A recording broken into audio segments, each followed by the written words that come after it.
Hello everyone, welcome you once again my YouTube channel Ilm academy. दोस्तों, इसमें हम बात करेंगे इस लेक्चर में composition of the constituent assembly. क्या क्या कॉम्पोजिशन थे। The constituent assembly was constituted in November 1946 under the scheme formulated by the cabinet mission plan. 1946 को ये बनी थी। कॉन्स्टिट्यूट का मतलब होता है बनी थी, बना था, यह बनी थी कॉन्स्टिट्यूएंट असेंबली। ठीक है। The features of the schemes, और क्या थे फीचर्स ऑफ द स्कीम्स, क्या स्कीम के फीचर थे।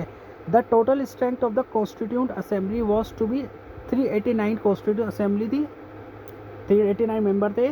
Of these 296 seats were to be allotted to British India को and 93 to the princely state. 93 princely states के थी।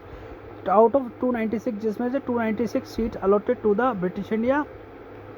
292 members were to be drawn from the 11 governors provinces से आने थे and from 4 from the 4 chief commissioner provinces, 1 from each। एक से, क्योंकि हर commissioner province में एक व्यक्ति या मेंबर आना था।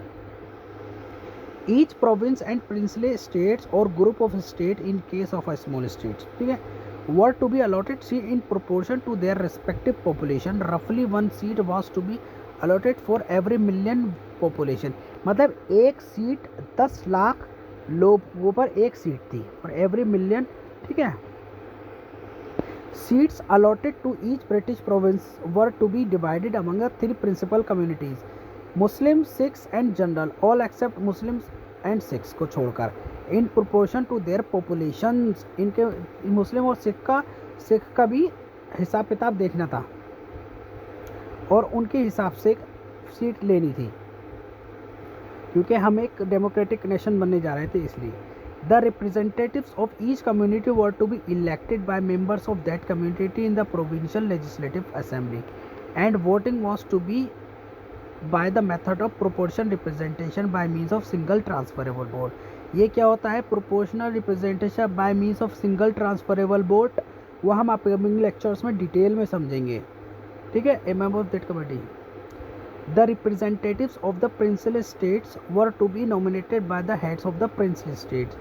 जो represented थे princely state के, वो किसके द्वारा nominated होने थे? head of the princely state, जो वहाँ का princely state का head था उनके द्वारा।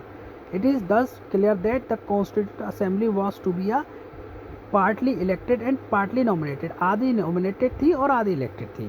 Moreover, ज़्यादातर the members were to be indirectly elected by the members of the provincial assembly। indirectly, ज़्यादातर indirectly elected थे, who themselves were elected on a limited franchise पर। The elections to the constituent assembly for 296 seats allotted to British India provinces were held in July-August 1946। The Indian National Congress won 208 seat जीत ली। The Muslim League 73 seats जीती and the small groups and independents got the remaining 15 seats। However, the 93 seats allotted to the principal states were not filled as they decided to stay away from the Constituent Assembly। जो 93 seats थी वो princely states को seats allotted, princely state को allot की गई, जो कि वो कॉन्स्टिट्यूंट असेंबली को ज्वाइन नहीं करना चाहते थे। Although the Constituent Assembly was not directly elected by the people of India on the basis of adult franchise, the assembly comprised representatives all sections of the Indian society, Hindus, Muslims, Sikhs, Parsi, Anglo-Indians, Indian Christian, SC, STs, including women of all of these sections। The assembly included all important personalities of India at that time with the exception of Mahatma Gandhi। Mahatma Gandhi constituent assembly में नहीं थे, याद रहे, PT का question है। ठीक है। इसको लेकर क्रिटिसाइज किया जाता है कि वे इलेक्टेड नहीं थी, डायरेक्टली इलेक्टेड नहीं थी, लेकिन हमने सबको इंक्लूड किया था, चाहे हिंदू हो, मुस्लिम हो, सिख हो, ईसाई हो, कोई भी हो, सबको इंक्लूड किया था।